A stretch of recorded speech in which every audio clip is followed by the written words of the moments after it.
beginner, always avoid this area for the filler. But if you have to, remember that you have to remain in the superficial plane because these two vessels are quite deep. Then another area which is very important for the vascular complications, and that is this area, that is angular artery.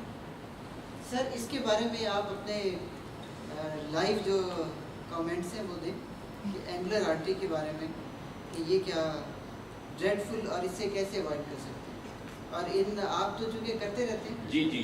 तो angular artery obviously again although not an and artery, but इसके जो हमने अपने anatomy के दिनों में भी ये पढ़ा था, अपने डायसेक्टर के दिन भी अगर याद हो, तो इसकी very rich communication with the ophthalmic system.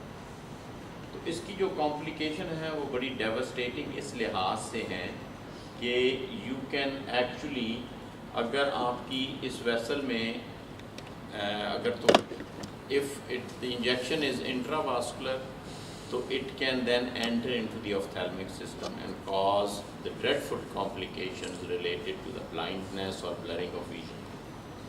दूसरी जी, ये जो nasolabial fold है, this is most common area to be injected by the beginners for the filler, और nasolabial fold में ही ये जो angular artery है ये exactly nasolabial fold में है।